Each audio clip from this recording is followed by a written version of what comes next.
Actividad 3. Evolución histórica del derecho internacional privado. El derecho internacional privado surge de la necesidad de establecer normas que permitan a las personas que residen en diferentes países y que entablen relaciones que requieren un marco legal para el desarrollo de las mismas.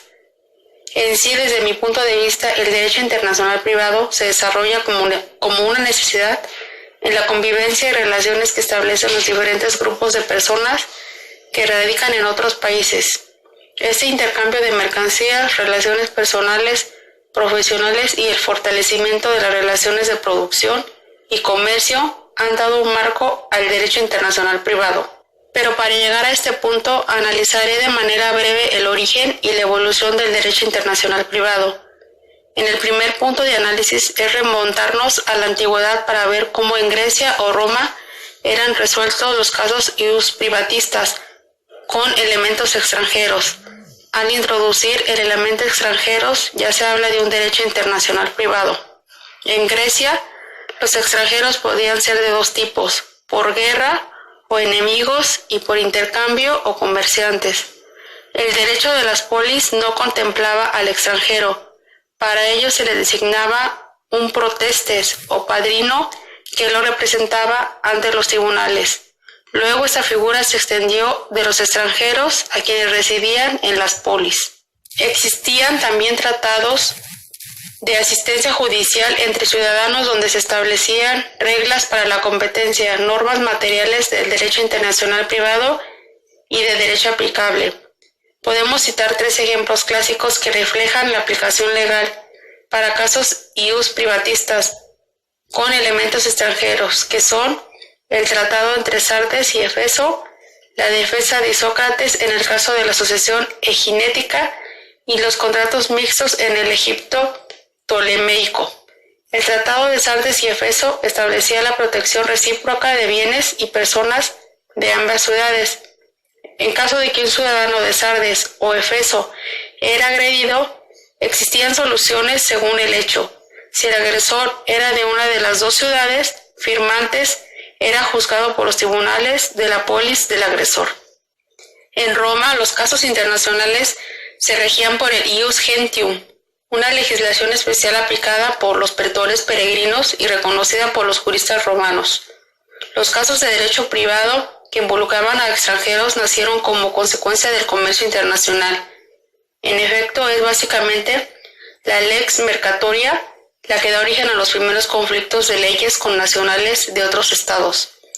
Los glosadores en su análisis aportan al derecho internacional privado algunas referencias de este, al utilizar la terminología de los glosadores, favorable en lugar de extraterritorial. De algún modo anticipa la voluntad de permitir el ingreso del derecho extranjero en el territorio, cuando razones de justicia lo soliciten.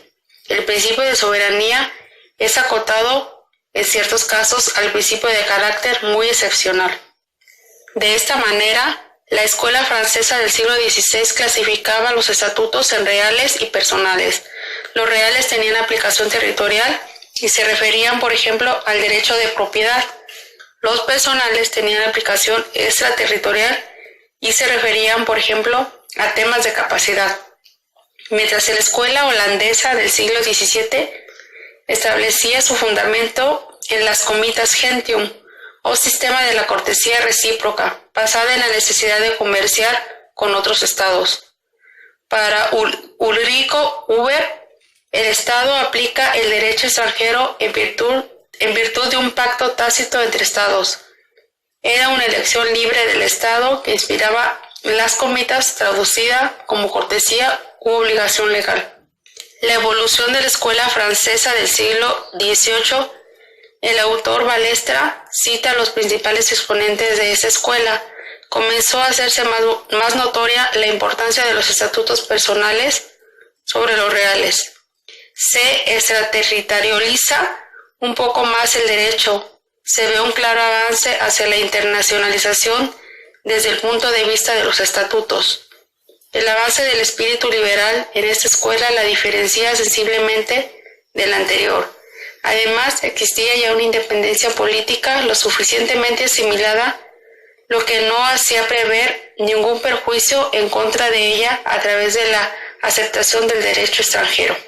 La escuela anglosajona del siglo XIX, Story, fue uno de los que acuñó el nombre de la materia del derecho internacional privado, hoy más conocido en ese país como conflicto de leyes.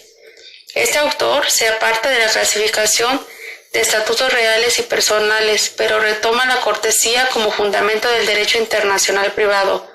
Sostenía que el derecho extranjero era un hecho que los jueces aplicaban por cortesía. En esa escuela cobra importancia el juez, ya que en el sistema anglosajón los precedentes jurisprudenciales son la base jurídica, sobre todo en ese siglo. En el siglo XIX, otros autores alemanes también se manifestaron al respecto.